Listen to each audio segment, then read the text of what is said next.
Good evening, everyone. Welcome to Clay's Couch here. I'm your host, Clay D, the one and only, coming at you the best way that I know how. And I'm glad and enjoyed and privileged tonight to have a special guest of mine, another great journalist on our row here. And I'm pleased to announce and welcome Miss Cynthia Hill to the virtual couch tonight. Good evening, Cynthia. How are you Woo. doing? Good evening. I'm doing well. Thanks for having me. Yes, definitely, Cynthia. So just to kind of get to know you some more and all, why don't you just tell everyone just about yourself? Who is Miss Cynthia Hill, and just kind of just give us a white paper on you. Okay, awesome. I am a journalist, of course. I've been doing it for about 6 years.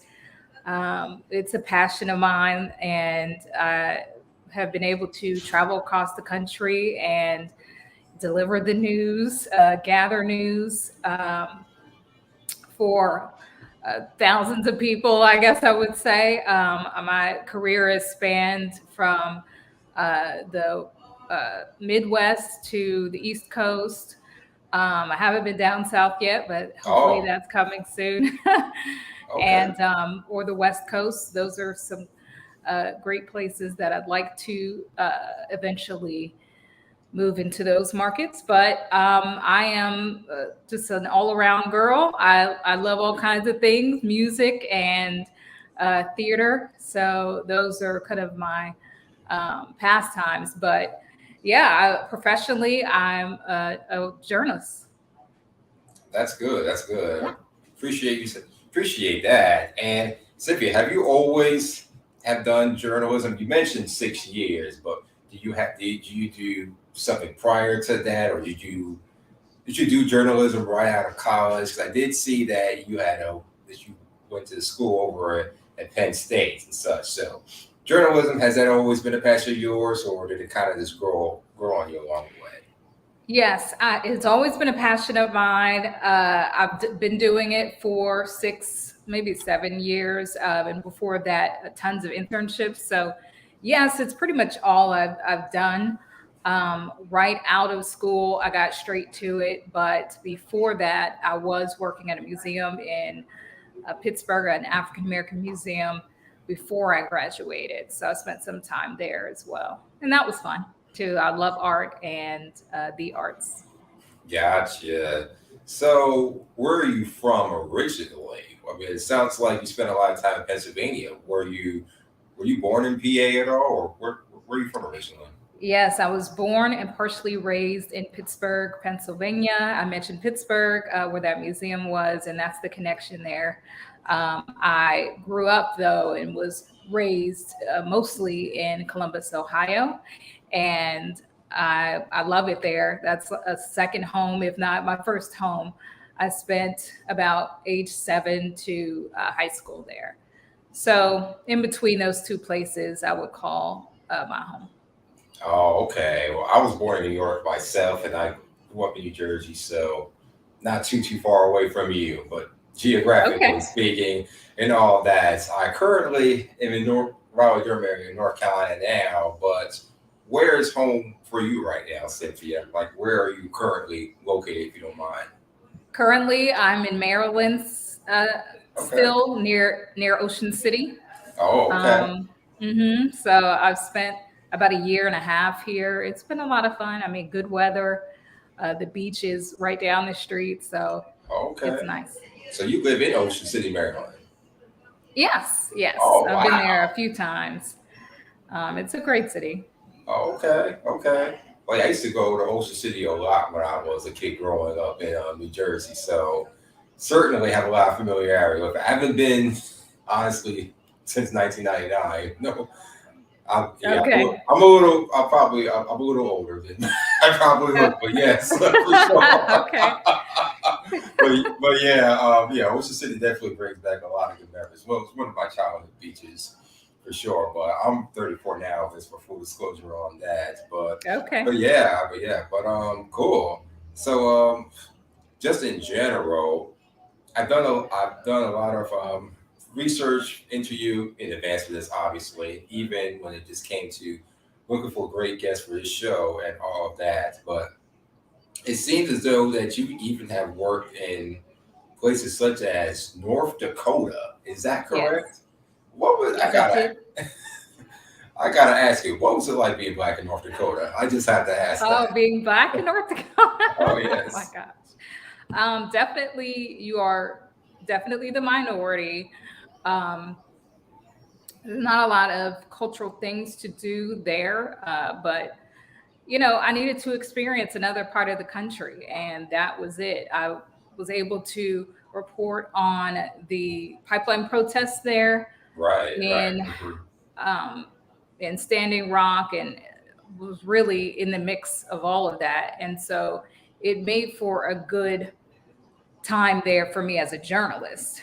But as just a person, it was a little difficult. I spent my first couple of months there in a Mhm. small town called Williston, North Dakota, and that is Mm. where most of the oil industry is in North Dakota. And there was very hard Wow, just to connect with people, but I found some friends. So uh, that's good. you just have to be open. You have to, people are people, and you just have to remind yourself of that. You're not going to get what you get in the city in a place like North Dakota. Oh, okay, okay. So you were how long were you working in the North Dakota I was in North exactly? Dakota for a year and a couple of months, or about a year. I'm sorry, about a year. Oh, okay. So not And long. I got you. So you were in a town called Williston. Now, that is, if you can just kind of, is that in the northern part, southern part, or is it more central?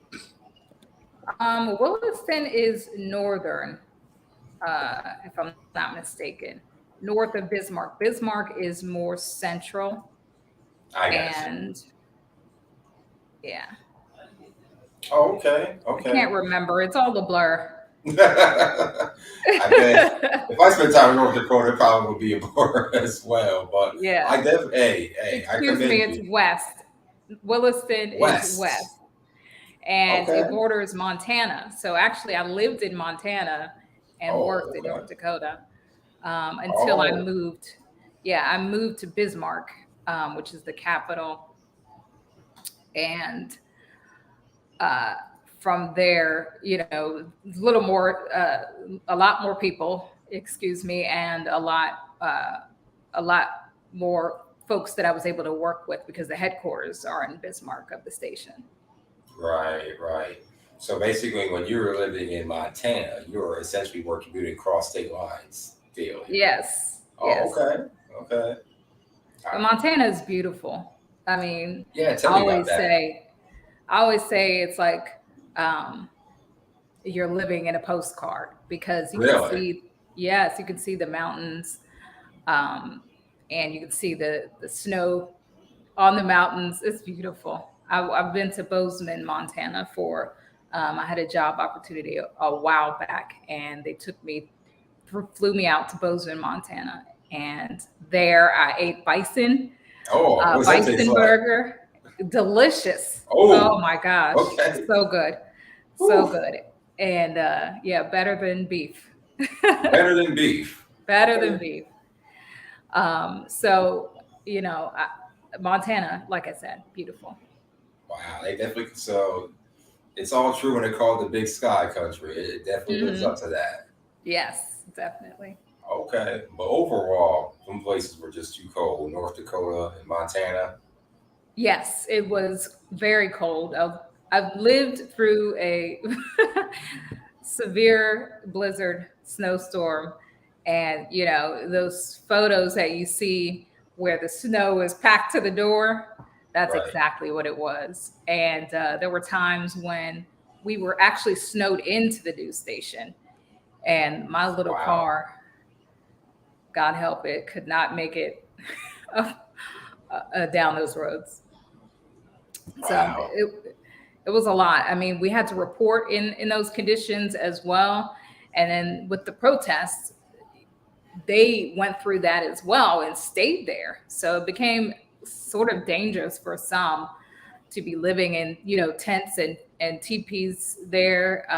They would have these specialized insulated teepees just to survive the winter. But, a lot of Wow. them are used to it. Um, Yeah. but it was Mm. beautiful. The gathering of the different tribes. I Hmm. think over 200 tribes gathered together, and when one tribe entered, it would like enter the campsite. They would erect these flags, like the different flags of the Oh, different really? tribes. It was so cool. It was cool to see them there. I know it was for not a very good reason, but not a good reason, but not a fun reason. Yeah. But it Right. was beautiful. Mm.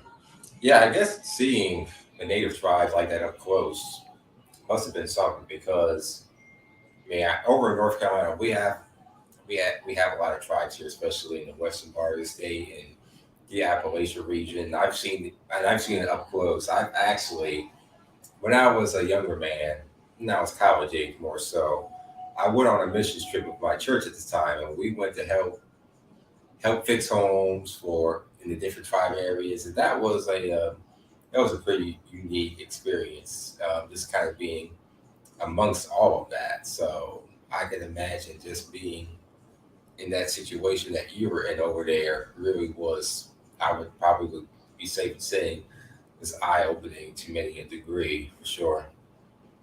Absolutely, eye-opening is a great word. Um, so many of the the incidences there that I experienced were also sometimes tense, because of course they were fighting for their land, the land that they believed belonged to them, and it it got intense. Really? And yes, oh, absolutely, especially a person from the media. You were screened um, each time you went there. And a lot of times, um, the route from our station in Bismarck was, we were rerouted. So a 45-minute drive to the site was an hour and a half. So we're working to get video, footage for our CBS and CNN, Right. and they're calling us every time something goes down there, like a standoff or something. And they think it's like a hop, skip, and a jump from where we are, and it's an hour and a half to drive there. And sometimes I would drive alone. Oh, wow. And yes, and me and my equipment and a hope and a prayer, Really? because You were yes, by yourself? yes, Oh my and gosh. in the cold, they would do these marches, and they would gather together each day. Really, they would have some kind of plan on how they would, I guess, resist. And with one particular time, I was able to walk along and talk with and interview one of the, I guess you would call it, mothers. Yeah. um, and she had her sage, and she would bless everyone that walked by that was going to the meeting of the march. So it was cool. I got some cool stories out of there, and really just learned about another culture that I would not have experienced hadn't if I hadn't gone to North Dakota. Wow. Sounds like North Dakota was really quite the experience there for Yes. sure. Oh boy. But Absolutely. were there times where you ever was worried about your safety there, or you just kind of just rolled with the punches, obviously knowing the job that you're in? Did that, I don't, it's, were you ever really concerned for your own safety and all that? You did mention a couple of tense situations there, so I mean, I personally would be my own self, but I'm just curious if there were just days where you just like, oh man, you kind of just have to pray before you go out there. Did you ever get that way once at all? Yes, there was a time where, things were dying down actually out there, but, we were still reporting there every day. And there were times when I was the reporter, the producer, the anchor, and and the shooter uh, for that day. So I'd have to drive out there early in the morning, and then come back with all the footage, edit it all, put it together, produce the our half hour newscast, and then present it.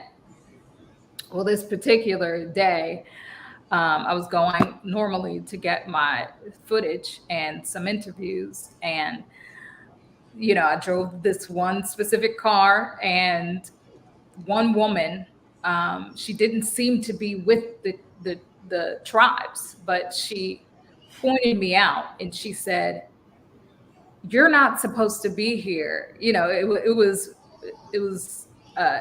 an intense exchange, but she said, "You're not supposed to be here. That car, I saw it followed me from wherever, Oklahoma or something." She said, "It followed me all the way here, and you're not," kind of in a violent sort of way. And they had to, um, some other folks who were seemingly actually with the tribe, they kind of pulled me inside and said, "I'm sorry."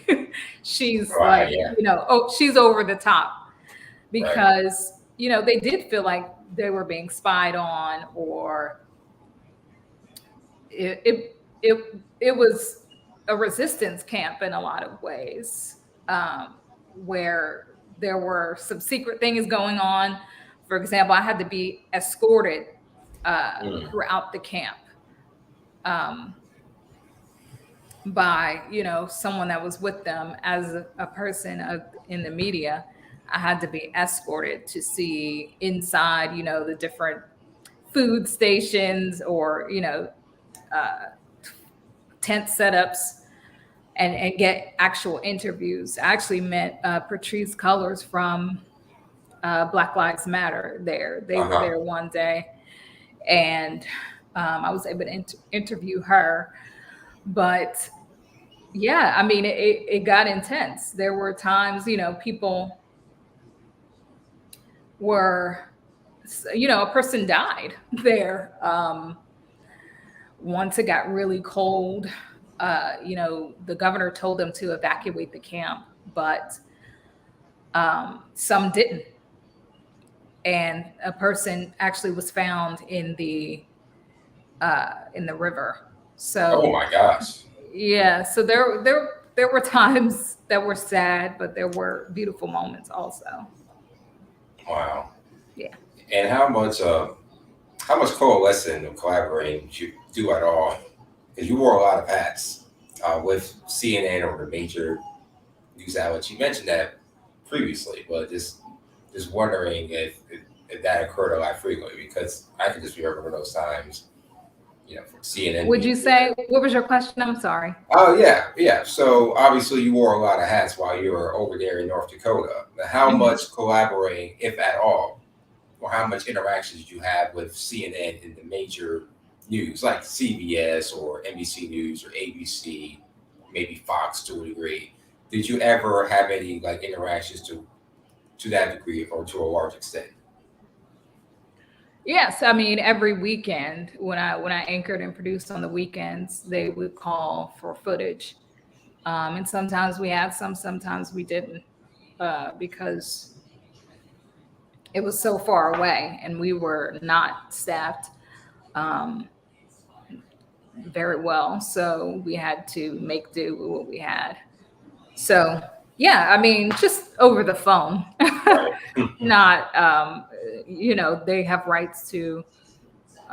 We can share footage with them, because it was a CBS station I worked for. So CBS National and CNN, we were also partners with. Oh, okay. Gotcha. Well, from all of your hard work there, CB, you deserve awards. You deserve a lot of praise, recognition for that, because it seems like you were a one woman show a lot of times. So I was, I was, but it I'll was get. fun. I mean, you do this to get into the thick of everything, to be in the middle of everything. So Right. and be that voice to report on, what you believe is the right angle. So it was fun. It was fun. It was something I'm proud that I was able to do. Oh, okay. Well, aside from that, what Yeah. would you say was your top or favorite assignments? Besides obviously what you endured in North Dakota, from any other station that you've been at, if you could, if that comes to mind. Um,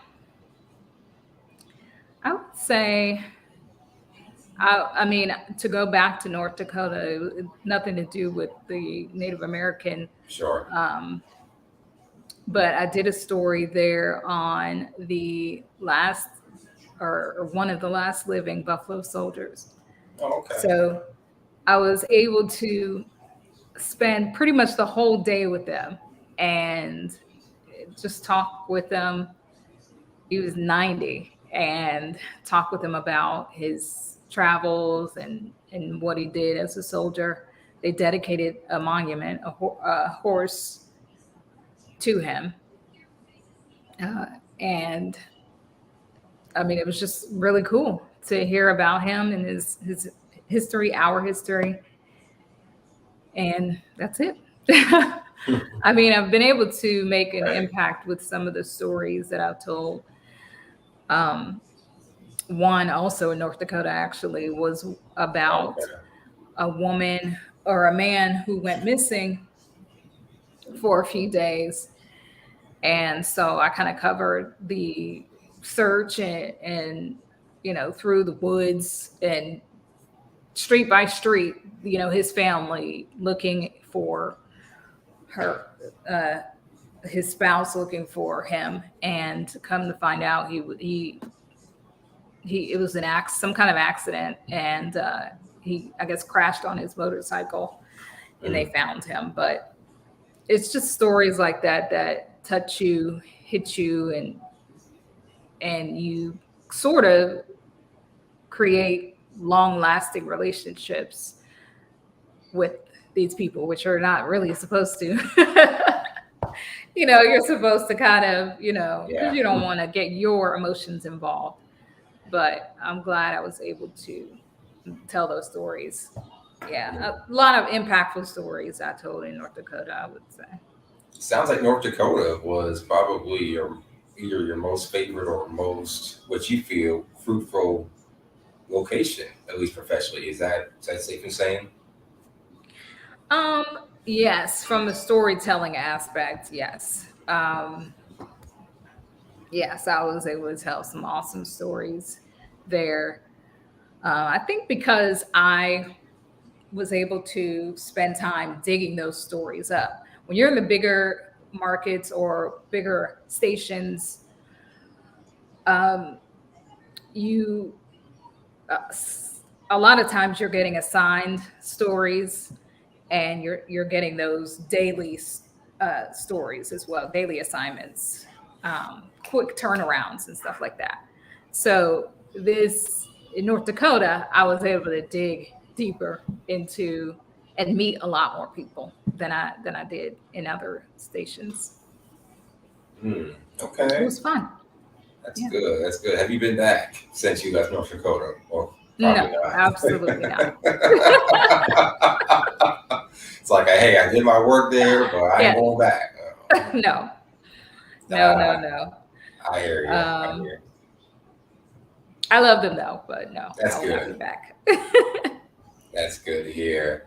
Now, your most recent station, and you can Yes. answer as much as you're Excuse me. willing and able to. You know, this is all in favor, all to support you. So this non-judgmentals don't hear on Clay Scouts, but WBOC TV, based out of Salisbury, Maryland. Was that your most recent station? Yes. Okay, and how was your time over there, from what you're willing to share or tell?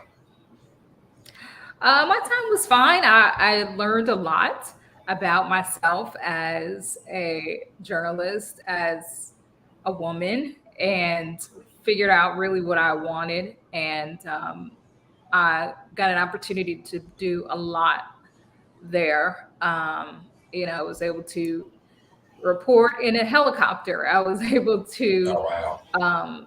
experience Ocean City, which I had never before since I came here. So I gained a lot. I learned a lot about writing, a lot more about writing, and just TV news in general. The process, the in and outs, the politics of it. There's always some kind of way that you want to strategically establish yourself, and I learned that there. I mean, I enjoyed it. It's a well established company for sure. Gotcha. And I seen that you had left them in the fall last November. Or was that your own decision, or was that other decisions, or just why aren't you with them anymore? Obviously, if it was a good time, if I may ask. And again, answer what you're willing and wanting to. Obviously, Okay. it's fair. Yeah. That's fine. Yes, it was. It was. Yeah, I don't think I should get into it actually, but I'm no Okay. longer there. Um, but I had a really good time there. I didn't. I wouldn't. I wouldn't. I think that time was important for me as a journalist. I think it was. I met a lot of people, a lot of young people. That's normally like it's a good first station for a lot of people. So Gotcha. Now, this just going forward, do you have an ideal market or station that you're looking at that you would like to be at? Where is that? Where is that next step or that next place for you, Cynthia? And where would you like for it to be? I mean, we all have goals, aspirations, dreams, but what is the next phase of Cynthia's life look like, and where do you think that would end up being, or where would you like for it to be? well, thank you for that question, Sure. and you will just have to wait and see. Okay. Okay. You and everyone will have to wait and see. Okay. Okay. Is there just a dream place you would just like to be at? A dream place for Sure. me. Yeah. Um, I think it's most important to be in a place that you feel valued. Um, but sometimes you have to check your own mental health, because Right. it may not be your environment. It could be what's going on within yourself and what you've maybe experienced or carried with you throughout place to place, perhaps. So I think I value I value a place that values me, and I think that's more important. Of course, most people want to move up and up and up Right. to different, uh, better markets, larger markets, and for me, management is not my thing, my It's not route. your thing. Okay. No, no, no, no. That's not something I want to be doing as a career. Although I would like to get more into like film Really? and Okay. developing that kind of thing. But yeah, I mean, just the typical places. Miami is one Yeah. of my dream places. Okay. Now we're If I talking. could go there, if I could go there as many times during the year, I would.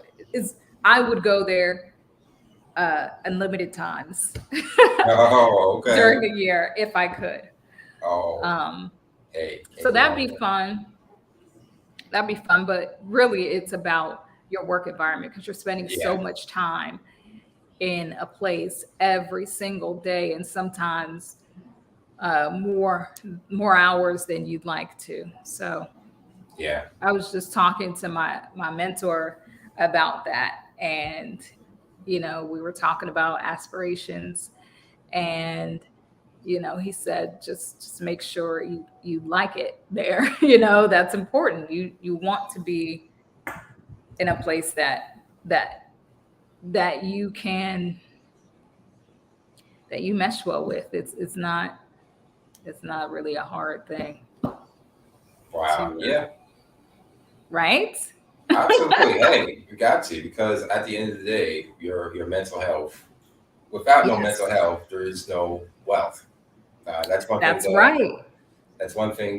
my mother has always ingrained with me. So, you Hmm. know, you can have a real ideal sexy location or situation, but if it's really just a grind on the mind, then it's is there really a victory? So you have Yeah. to be where it benefits from you. I mean, I'm sure that there are plenty of local CBS affiliates or NBC or Fox affiliates down in Miami that could definitely benefit from your skills, talents, and abilities. But when you do that discovery, you got to also make sure, aside from the warm weather, the palm trees, that it's the environment's good for you.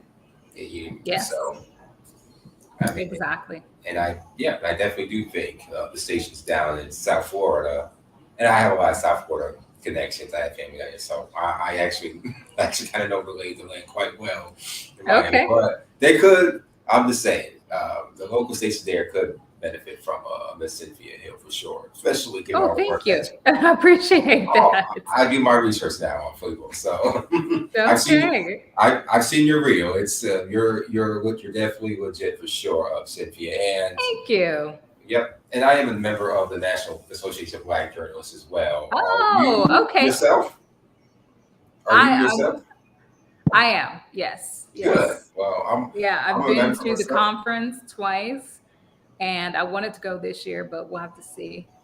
Well, I'll be Um, there in Vegas, so you'll be there? I will So, definitely be there. okay, so what do you do? What's your deal? Yeah. Because I actually yeah. You never asked, and well, I'll tell you now while we got the time to do Okay. so. So I am a public relations and marketing and political consultant based out of here in Raleigh, Durham, North Carolina. I've been doing that for, I would say, roughly about 10, 15 years or so. Most of my spaces have been in the political campaign industries or in the governmental spaces, such even like government agencies like U.S. Congress, or even work with government contractors and such. So in the areas of, like I said, public relations, communications, or sales marketing, generally anywhere in those atmospheres or stratospheres. So I was born in New York, the city, and I lived in Long Island and grew up in New Jersey. Been in North Carolina on and off for 15 years. This is actually my 15th year now in North Carolina. I live in Durham, North Carolina. But in between that time, I've also have lived in Los Angeles, lived in San Francisco, and I lived in London and Paris when I was a younger boy and all. And I even lived in Orlando, Florida. And I'm a well-traveled person myself, like it sounds like you are. So I traveled half the country, definitely for sure. So I definitely love to travel a lot. And yeah, but just kind of centering it back to what I'm doing now. Yes, I work for I work for political consultant firms and such at this current time and all. And but yeah, and I have my own business doing communications and public relations and marketing consulting. So yeah, it's a lot, Awesome. but yeah, that's what I simply do. But Great. as far as so that's basically my close tie. That basically explains my ties to NABJ for sure. But I was an aspiring journalist myself at one point. Wanted to be like you. Obviously, wanted to be an anchor, reporter, and all. Didn't Hmm. it didn't happen. So, but I've been an NABJ member for a long time, so I still, there's more members that are non the traditional journalism roles than they are. So I'm Yeah. just one of them for sure. Awesome. But Okay. Well, good. so, so the two podcast shows I have, Clay Scouts and Queensborough Conversations, which we can talk about offline, which we can do that. That's more of my in-person show and such. So this is kind of a shameless plug out there anyone who's listening on and whatnot. Also, but this is kind of my way of tapping back into the journalism that I never really gotten into. So if it seems like I'm Mhm. a natural, that's why, because I actually wanted to do all this at Yeah. one point in my life, but I Awesome. just didn't come across it, you know. But I'm also a member of the bars, the lawyers associations too, because I once wanted to be a lawyer, but never actually passed the bar. So it's, my hands and Wow. feet are everywhere. So yeah. That's cool though. I mean, you're obviously a well-rounded person then, you want to be exposed at least to all kinds of industries, and that's awesome. You need Oh that. yeah.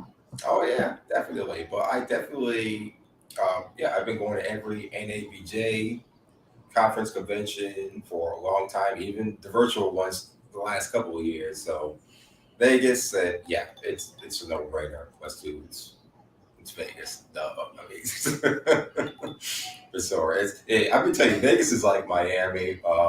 There's all you could be if, especially for the type of work that I do, business travel I do. You're gonna always find yourself in Miami or Vegas, or or it's like those places that you always end up being at, especially if you do what I do, because they're always Hmm. having conference, conventions, meetings, summits, whatever, and always in several places: Vegas, Dallas, Nashville, Atlanta, DC, Miami, or just you can always Nice. have. But Vegas and Miami are the more frequent ones. Like you're going to always find something in Vegas, Miami. It's just like you can almost count on that. Vegas definitely like this. You can honestly live in Vegas as much as a business traveler, as much stuff that they have there, like Hmm. every month or every week. I'm serious. I met I've one. never been. You've never been to Vegas? Mm-mm. No. Wow, you Yeah, are. that's why I wanted to go.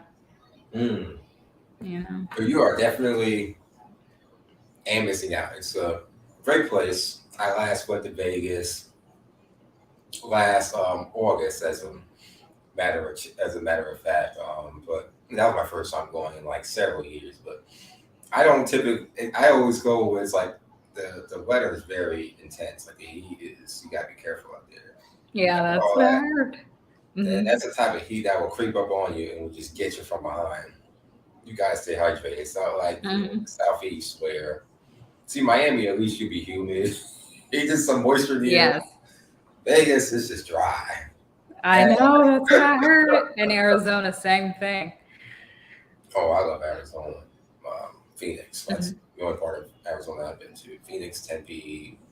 I don't think I've been to Scottsdale, but I'm going out that way next year because the Super Bowl is not going to be out there. So I have friends that move out there that live out there now. So yeah, I definitely have. It'll be my first visit there not in a decade. But oh, Arizona's real good. Yeah, for sure.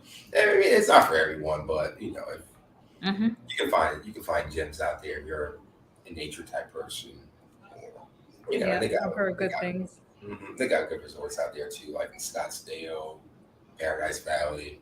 So mm, I mean, hey, but I definitely, yeah, definitely go to NABJ this summer.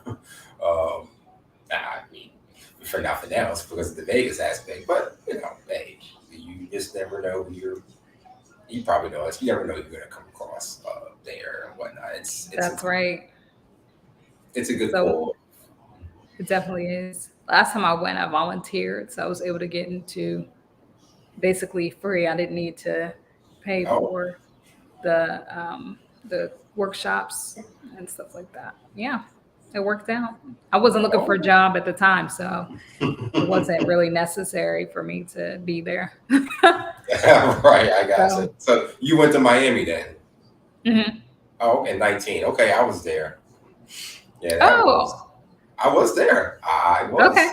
was. That was at that Turnberry Resort. I mean, Aventura. That wasn't technically in Miami, but hey, I ain't being petty like that. But Yeah, I yeah, went.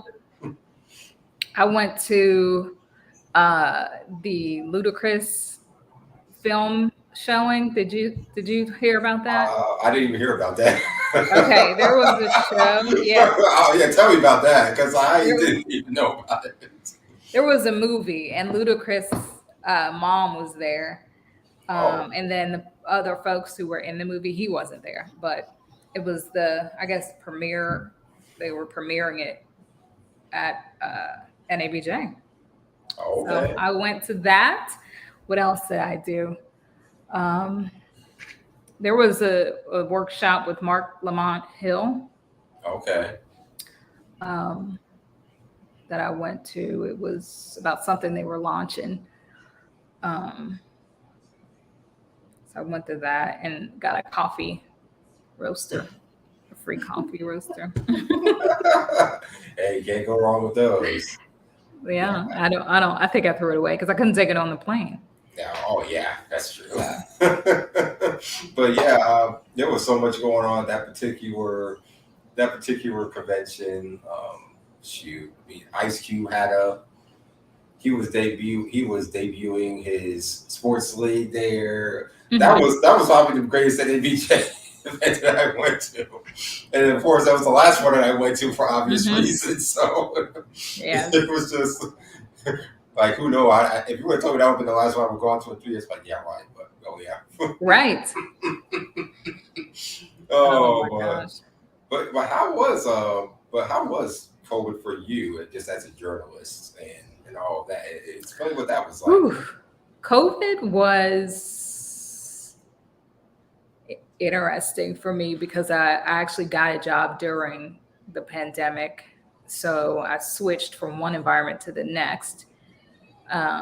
Where I was previously before Salisbury, we anchors. I was anchored full time there in West Virginia, and we did not get a day off. Uh, Not a day off, but we didn't work from home. We stayed in the studio all throughout the COVID. Um, What? Even during yes, lockdowns, you're the only one going out there, I huh? was the only one uh, in studios, Wow. in studio, Monday through Friday at least. And some folks, would quarantine if they were going on vacation or something like that, but and work from home that way. But any other time, I was there on the desk the entire time. Um, as opposed to but of course, in stations, the whole sales team leaves. They work from home. It's just the journalists out there still hitting the ground. Right. No days off. Right. Yeah. Um, So you never even knew what the work from home life was right. like. Like, I don't know No, what y'all talking about. Like no. what? I never ended up working from home. I never had my, ring light and the TV set up. No, none of that. Um, but so when I moved to Salisbury, we continued the same thing actually. The sales folks weren't there, but they made some modifications, like they had the pole with the microphone on it to interview people. You had to wear a mask. Yeah. Eventually, we had to get vaccinated and all of that. I mean, um, no one in my family has been affected That's good. um, so we've been safe, which is a blessing. Gotcha. Gotcha. Yeah. And where's your if you don't mind me asking, like, where's your family? You talk about your family in In Pennsylvania. Pittsburgh Oh, and okay. Columbus. Hmm. Gotcha. Gotcha. But do you have a family with you currently over in Maryland, where you currently are? No. Mhm. Okay. Okay. Gotcha. Gotcha. Well, definitely, I'm glad to hear that your family made you safe. Same here on my end also. But what was the racial reckoning like? Obviously, summer 2020. What was it like just being a obviously African American female journalist and all of that? I mean, did you just reporting the stories, or at least having, I guess, having a post on it? Was there what was that? What was going through those periods where the protests were going on? What was that like in the newsroom? From your perspective? From my perspective, as an anchor, I didn't really get to dive much into that kind of stuff while it was happening. You mean like George Floyd, Breonna Taylor Exactly. Yep. kind of Hmm. stuff? Yeah. It is quite devastating for me personally. Um, just seeing the images over and over, Hmm. and uh, in the instances where nothing is done, personally, it was difficult. But because our newsroom was younger, Right. um, not only did we see it as valuable and newsworthy, it was also, I think, our journalists were more open to go cover those kind of things. More open and more eager to, because the younger generation is not. It's sort of like a fad, they are they're drawn to it. They are it's popular to be involved in social justice, which is good, I think. Um, except for the people who post, the black squares and Yeah. Yeah. and are Exactly. themselves abusive to people who are less fortunate to them, or um, a little, Anyway, so Hmm. apart from that, and I think a lot of our journalists recognize the newsworthiness of it. It's something people want to know about. They want to know what's happening, what are we doing, and what are uh, police agencies and um, sheriff's departments. What is the law doing? And they count on us to do that. So it was not something that we shied away from as a newsroom. But yeah, I mean, it meant a lot to me because my niece, she was 12, it was really important to her. But for my personal outlook, it's very, I feel helpless in those kind of situations. It's like, what do I do? I don't shout a lot of things from the rooftops Right. when there are victories, and when there are disappointing news regarding those kind of situations. Either way, because I just want to see I'm just observing in a way. Yeah. Like, I want to see is how is America really going to react? How either way, what's really going to be done? Um, although I'm happy, when progress is made. I want to see real change, and so I observe. I keep up. Like, for example, there was this one situation. Um, I forget where. I think in Ohio, where Hmm. this woman. No, it wasn't Ohio, but there was a road rage incident where Hmm. a man. It was a 17-year-old girl and a man, a white man, got out of his car and shot the teen to death. And that hit me so hard because it's just an everyday Right. thing. People, anyone can get angry on the road, if they're cut off or whatever. But Right. I followed that so closely, just on a personal level, because to me, justice had to be served for that little girl. Um, because what? Yeah. What kind of craziness?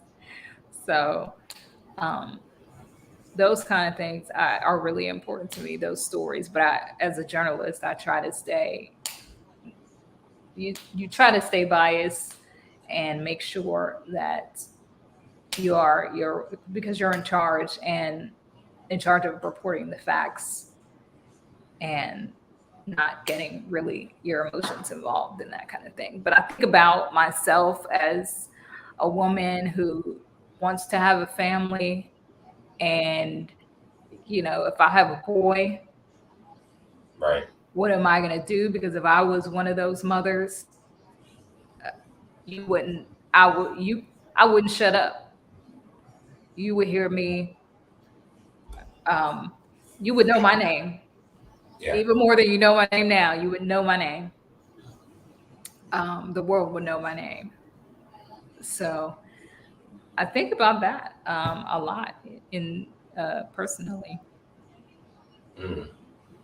Wow, that's definitely deep there for sure. I mean, we all have to consider that. Even I have to consider that for someone who wants, obviously, young ones one day in a family of his own.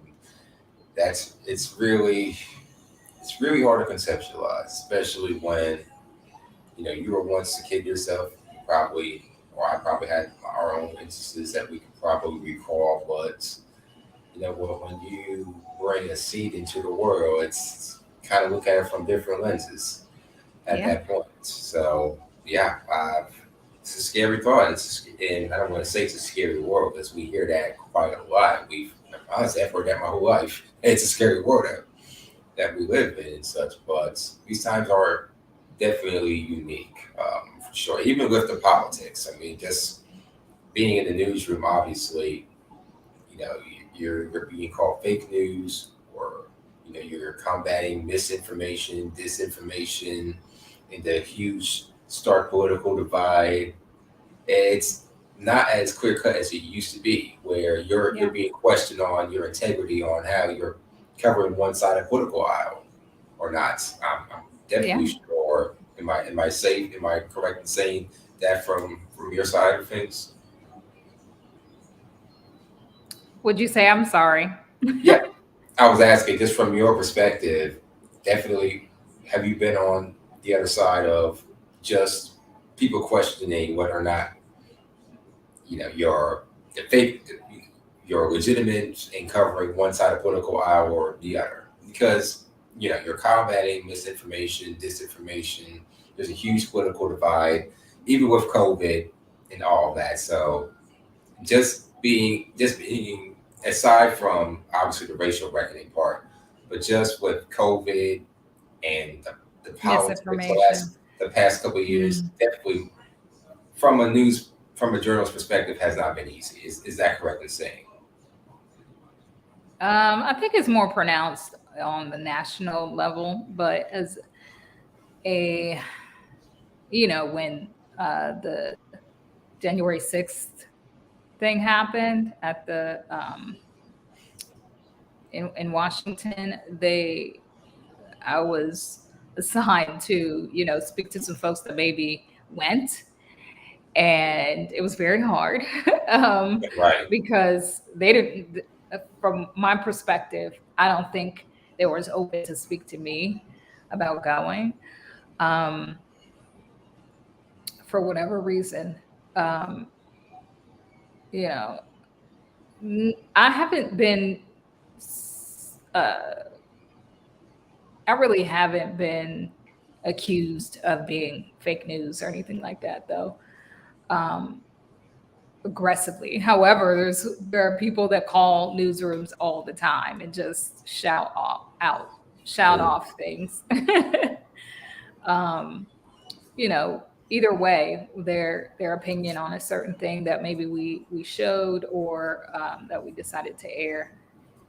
Either way, people have their opinions, and um, they are the people that watch us. So sometimes you do have to take that into consideration. But no, I haven't had any, sort of intense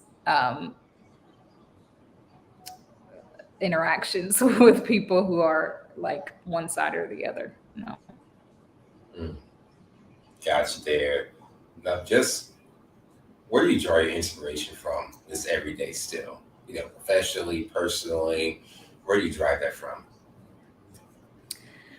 Personally and professionally, I draw my inspiration from my niece, Oh, your and niece. wanting to really be a good role model for her, and really kind of moving my family into a different space. Um, you know, they talk about generational curses and stuff like that. I want to, um, what is it? Not generational curse, generational wealth. Right. I think I'm referring to. Right. Yeah. I get what you're Yeah, saying. but I want to kind of, I think about that a lot, and that's what inspires me to keep going. Um, yeah, because I don't come from, I come from humble beginnings, and I want to be a leader in my community and within my family. So that's very important to me. Mhm. Professionally, professionally, I draw inspiration from my previous work. Um, Right. I'd like to get better and better every year, every story, and make an impact somehow for the people that I'm serving. You know, Gotcha. Cool. Where do you see yourself in 3 to 5 years? 3 to 5 years. This feels like an interview. It is. Oh my god, this feels like a job interview. Hey, But we're on your side here. We're all on your side. We're all rooting for you. We're all rooting for you, and I give you all your due flowers, Cynthia. thank you. You have a friend in me, so no Very, worries very well there. put. Um, 3 to 5 years. I mean, I want to be doing the same thing. I want to definitely um, be further along as far as my education. I want to get my master's soon. Cool, I'm not cool. sure. I'm not sure on what yet, but um, because I can always build on my communications expertise, but I may, choose something else like economics or business or something like that, just to be uh, more um, marketable, I guess. But um, so, yeah, I mean, 5 years from now, I do want to be on the beach somewhere. Oh, okay.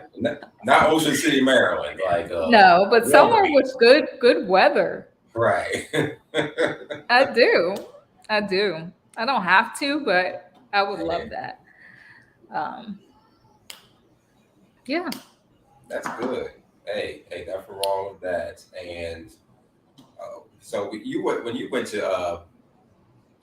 to Penn State, would you happen to go during the the Sandusky, all that fiasco mess during that time period? Yes, I was there at the tail end of it. Oh, okay. Um,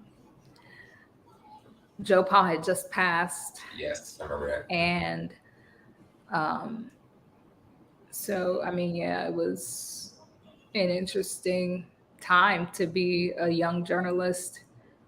My first story in my first journalism class was to cover his on-campus memorial.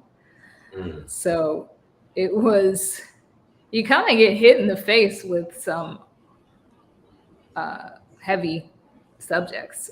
um, I got hit in the face with some heavy subjects early on, and uh, I guess this is the name of the game. So, yeah. I mean, people who were there were way more dedicated to him as a Oh, yeah. leader on campus. I didn't know him. I never met him. Of course, he wasn't coach while I was there because I transferred from a satellite campus. Um, So I wasn't on like university campus very long. I was only there a year and a half until I graduated.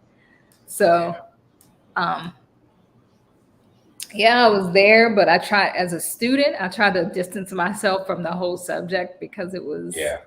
weird. Messy.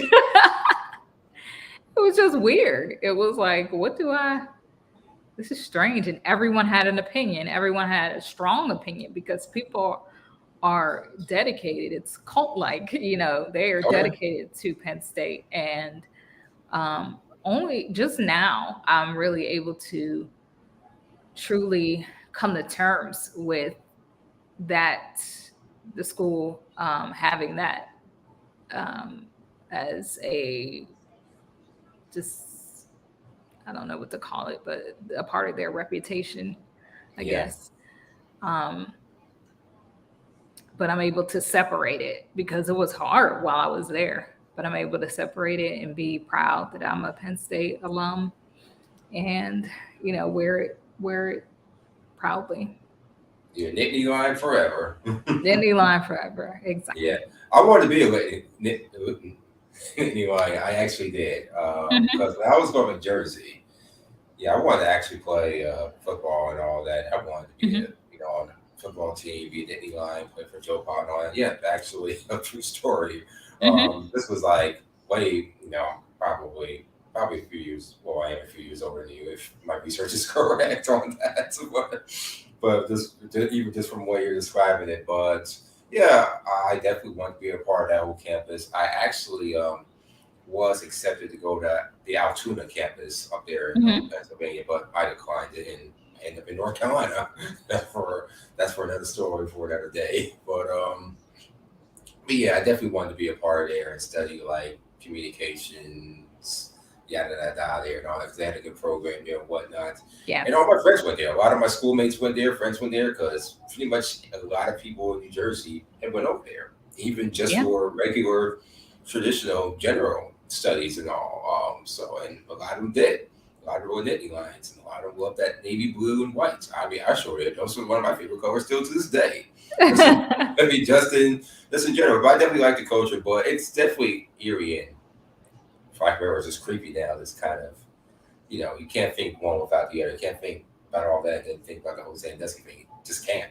But I mean, it is Mm, what it is. But the university, I think, has done, I guess, as good as they could do, and kind of distance themselves from that ugly nature yeah. while still recognizing that, hey, we did have a great football coach here, but there's a messy side to that also. But Hmm. we're moving on from that. I think that, and that's just my opinion. This is my bird's eye view of that. I mean, Yeah.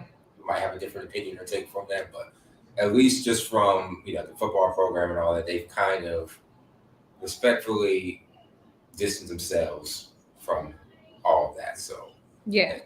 yeah, hmm Yeah. sure. And that first president, first person of color this year. Mm. Did you hear about that? I did not hear about that. No. So, oh, Yeah. okay. So that's good. I mean, making some strides in that direction at least. Oh, yeah, definitely. Hey, take progress wherever you can get it for sure. But Hmm. um, but yeah, that's pretty much the time that we have here tonight. I could talk to you on and on, Miss Cynthia, but I we probably got other things to do. But hey, it's all good. But just tell folks out there how they can follow you, on social media or wherever. Sure. I'm on social media, all the socials. I'm on Instagram at this dot is sin. Uh, and I'm on Facebook as well. You can find me there, my Facebook page. And I'm also on TikTok. Hey, Sin for the Win on TikTok and Cynthia Hill TV on Twitter.